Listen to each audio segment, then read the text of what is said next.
Au sommaire de l'édition, la population du Tébéro accuse la Fédération des entreprises du Congo FECANSUGL de ne pas respecter les mesures des autorités car le prix de denrées alimentaires ne cesse d'augmenter du jour au jour.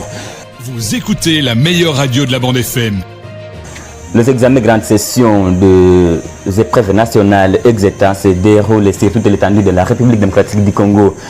Nous en parlerons le point du Tébéro dans cette édition du journal. Mesdames et messieurs, voilà tout pour les titres.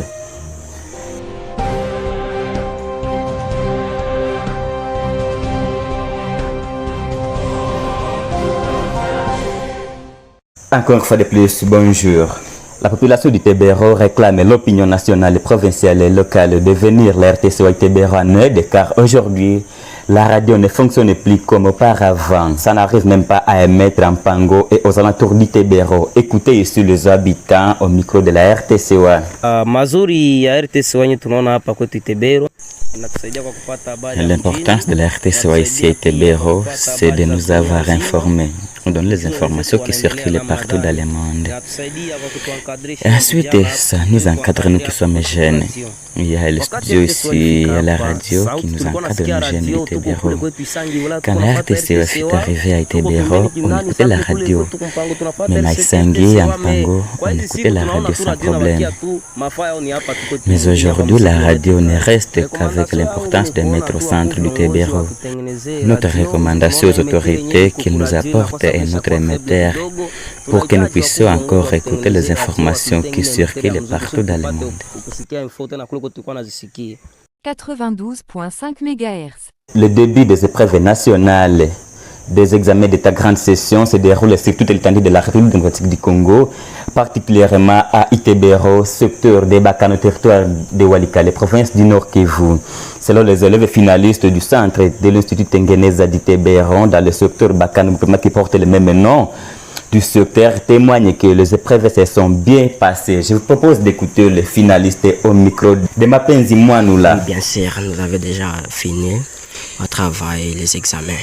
Ici chez nous à Tébéro, les examens s'est mieux passé vraiment. Nous remercions nos inspecteurs, nos militaires de pouvoir mettre la sécurité en ordre. Par grâce de Dieu, l'examen a passé bien. Bon, les questionnaires aujourd'hui étaient bien organisés. C'est très facile. Bon, maintenant la sécurité, nous avons remercié nos sécuritaires, nos militaires, nous avons les remercier parce qu'il a fait une bonne sécurité. Notre centre, de ma part, d'abord, l'examen a été bien passé par la grâce de Dieu. Nous sommes nombreux là, au centre des examens. 92.5.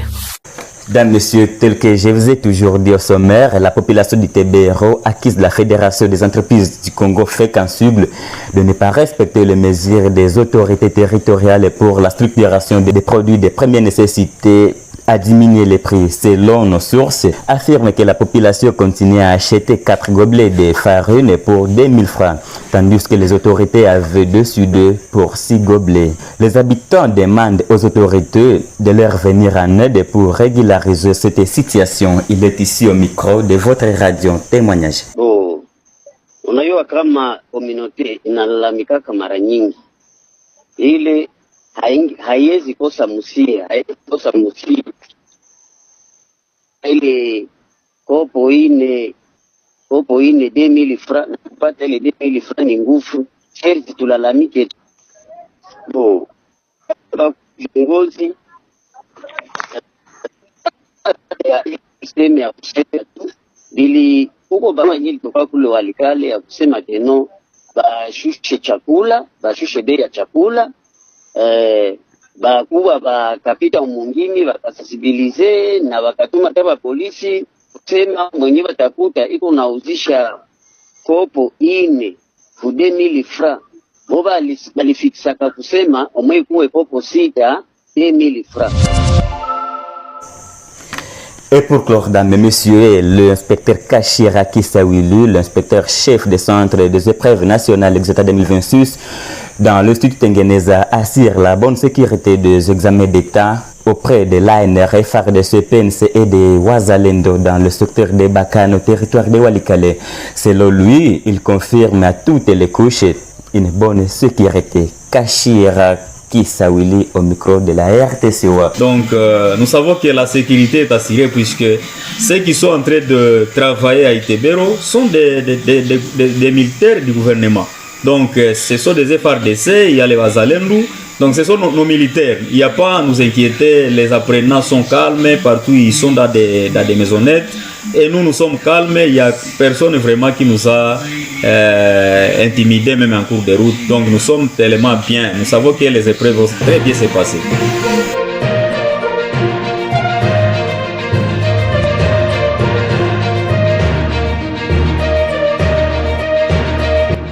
Mesdames, Messieurs, l'édition est complètement finie. Au nom de l'équipe rédactionnelle, grand merci à Ami Salomé Robin de nous avoir mis en onde et à la supervision de Baroua et Bilinde Gaoulaya pour sa supervision. Mesdames et Messieurs, j'étais passé à sa présentation. Place à notre invité de la rédaction.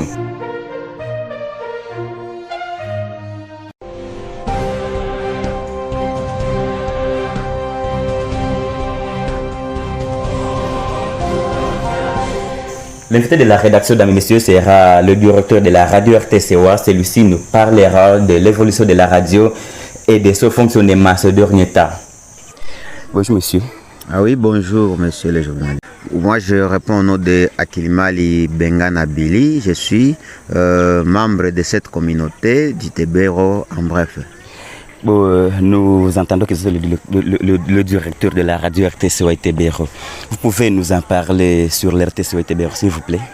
Oui, moi je suis le directeur de la RTCOA Itebero, comme vous le dites. Cette radio, c'est une dotation depuis 2013. 2013, si je ne m'abuse pas.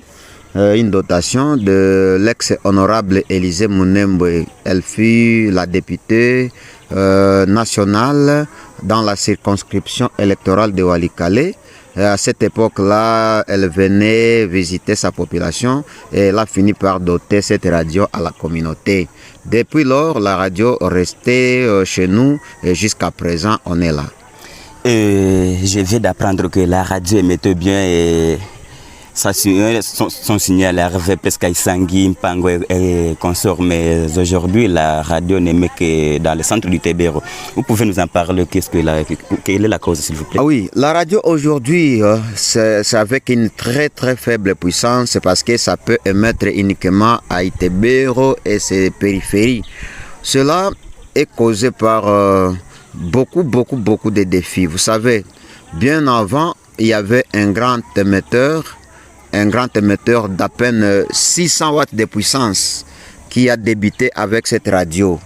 Et à cette époque, vous savez, c'est l'émetteur qui garde la puissance de la radio. Grâce à l'émetteur, on peut vous capter, on peut vous suivre à une distance énorme.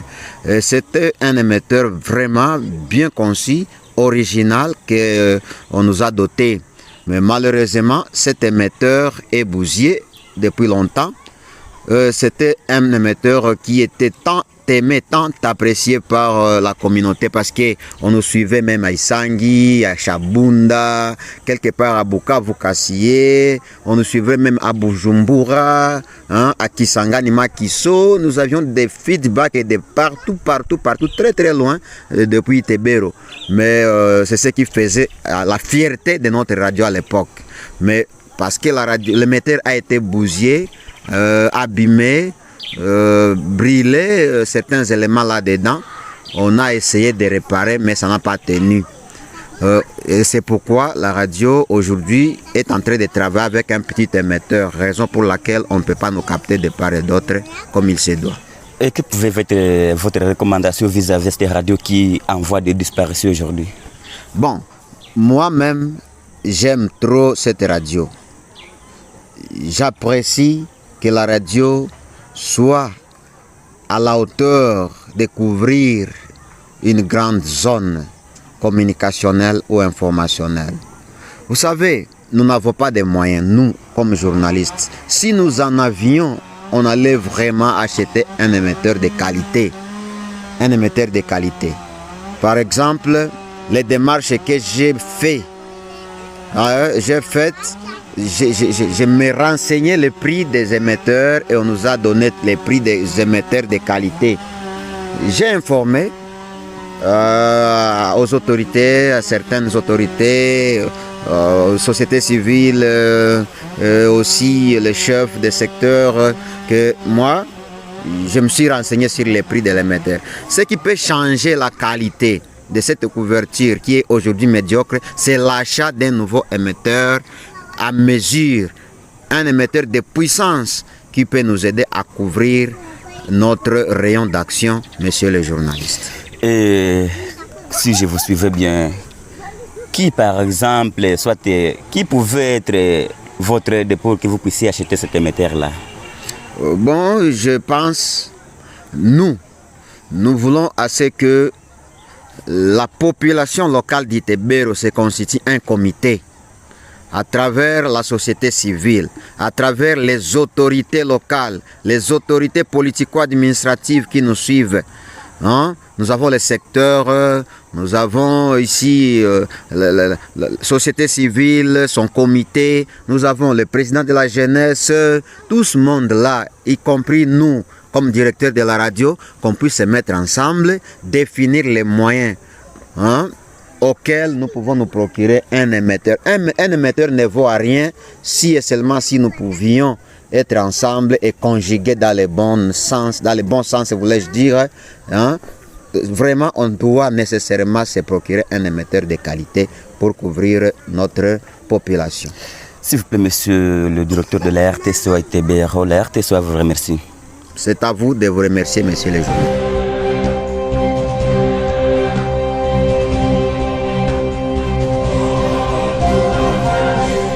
Fin de notre page invité de la rédaction, mesdames et messieurs, merci de nous